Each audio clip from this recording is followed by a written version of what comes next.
Alright, we're going to do a little bit of manipulation on the Timberking here today, and I'm sure this flies in the face of all safety precautions and probably voids any warranty, which, you kidding me? There's no warranty on this thing. Anyway, we're going to be taking off this yellow shield here, which is probably really not necessary. Actually, I'll tell you what, we'll leave that on there for right now. But we're going to be lowering these little stop bolts. What these are, when you lower the head down to try to get all the way down by the track to make a thin cut, or your final cut, these white blocks here land out on top of these stop bolts. And that's just to make sure that you don't accidentally go so low that then you hit those little stobs there that keep your log from slipping off the side of the track. I would not recommend, a beginner do this. I consider myself more than a beginner now, at least. Anyway, I've gotten comfortable enough with this machine that I'm okay with doing it. The reason I'm going to lower them down a little bit is because right now, if I wing this thing all the way down on the scale, my thinnest cut that I can make is like 1 1/8 inches. And those little stops are just barely over 3/4. So I'm going to try to take it down to where I can at least make my final cut be 7/8 of an inch, because that's kind of a normal rough thickness to take off is what I normally go for. If I want a 3/4 board, I take it down to 7/8. But right now, that last cut, I mentioned in videos before how I would intentionally leave some scrap on the bottom, so when I rolled it over, that last cut that I took off was junk anyway. But I would prefer to be able to go all the way down, taking what I want. And even if I'm sawing out something different it's not 7/8, I can always be left with a 7/8 board on bottom. So anyway, like I said, I'm going to try lowering the stop bolts first and see if that gets me there. See if once I lower it down, if I lower those down, if my yellow shield there is then what hits and keeps me from going lower, then I'll take it off too. But for right now, let's try with just the stop bolts. Okay, well, that seemed like it was all too easy. Maybe I just got lucky, but broke those loose. This little stop bolt there and a little stop bolt back there. Broke them loose, which, man, you just look at this thing, oh, it looks all rusty, and I'm gonna strip them out, but they break loose really easy somehow. And lowered them down a little bit and actually got it to kind of on the first try, just spot on. I'm gonna let her wing down there real quick. Boop. So there we hit our stops. So it's totally relaxed off. Now my scale here is off a little bit. It says I'm at 1 inch. Where'd my tape measure go? Let's see where I'm actually at, because I also just adjusted my blade down.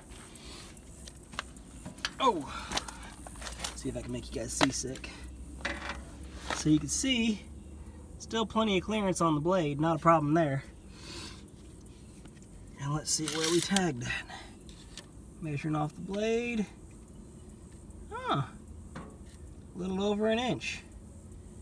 Well, that's interesting, because I had it measuring at 7/8. Huh. I had it measuring at 7/8. I'm thinking what I did was I went ahead and also adjusted my guide roller deflection. I think the book says 1/8 inch deflection. So to do that, you loosen the guide rollers, let them come up to where they're slack, they're not holding anything, and then I measure from the blade down to the beam, and then use the set screw bolt here to push the roller back down to where you have 1/8 inch deflection. So you just take 1/8 inch off of what it was. So I'm thinking, because I did that, maybe I think I had it set at more like a 1/4 inch deflection, which I can go ahead and do again now.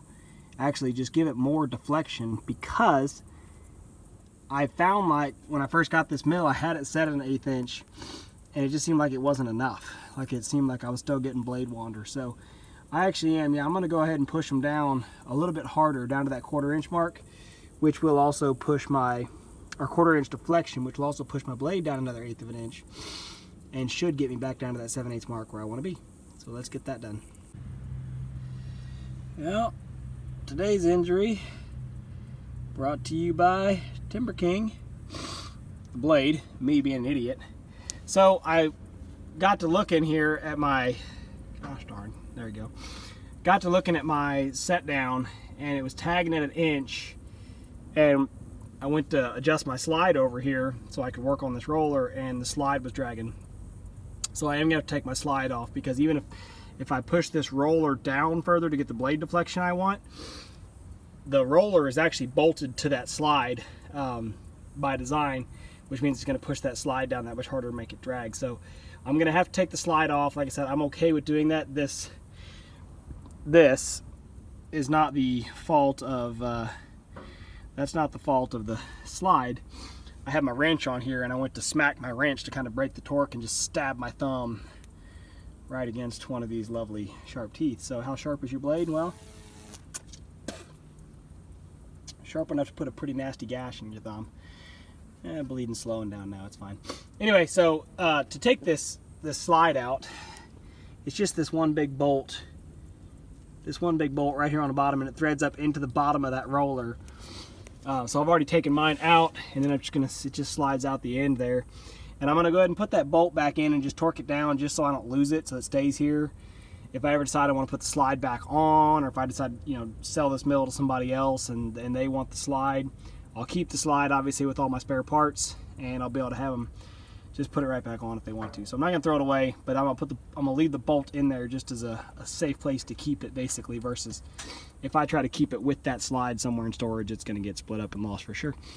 So slide's coming out, and then we're gonna get this blade adjusted a little more down. Okay, so we got our shield out there, and we got our rollers adjusted down, and we measure off our back of our blade, and we are right at 7/8 of an inch. Kind of hard to see with this rusty old tape measure that's missing edges, but good enough for a rough cut sawmill. 7/8 of an inch, everything's tightened back down.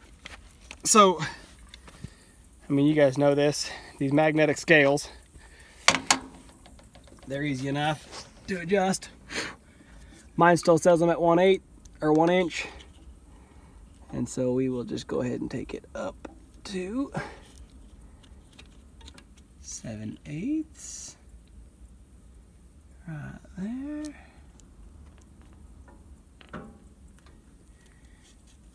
And then just roll it up. Make sure it stays as you roll it up. It's trying to move down a little bit on me. Uh-oh. Moved a bunch. Come on. Come on. Really need 2 hands to do this. But hold it with 1 hand and then just roll the slack up. And once you get a couple inches, it should stay put. Come all the way up to the top. Come back down. 7/8. Coolio. Of course, I make this adjustment after I sawed a bunch of lumber, but I think that's pretty well how it goes. You know, you get your lessons learned, and then you make the corrections you want. So, anywho, just playing with a sawmill today, making a couple of adjustments, a couple of improvements. My opinion, I really need to do an oil change on the thing. Lord, I can't even see what that oil filter number is.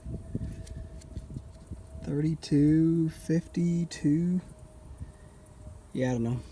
I need to go find that oil filter, do an oil change. I haven't done one since I bought it a year ago. Haven't run it a lot, but you know, oil goes bad sitting too. And I greased. I'm bad about not greasing, but I found a little miniature grease gun in the tool shed, which is perfect for this because I keep it in my gray trash can over there's my toolbox out here. So I got a little mini grease gun. I finally found the tubes of grease, so I greased both my rollers up. It's the first time I've really greased them since I put them on, so probably much overdue. I was trying to look where else I'd have a grease zert. I would think there'd be one on the idler wheels. Maybe it's around back. Certainly there's one on those bearings somewhere, unless they're packed bearings. No zert there.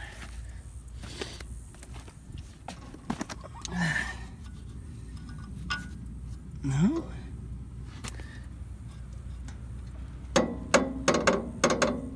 Or my blade don't want to turn. Oh, my blade clutch is engaged for some reason. I'm feeling around here behind the blade, and I'm not finding a zert, so maybe they are sealed bearings. Huh. Could probably just go read the manual and figure that much out, but oh well. I at least greased my guide rollers. Doesn't hurt. But yeah, we're adjusted in. That's really what my goal was.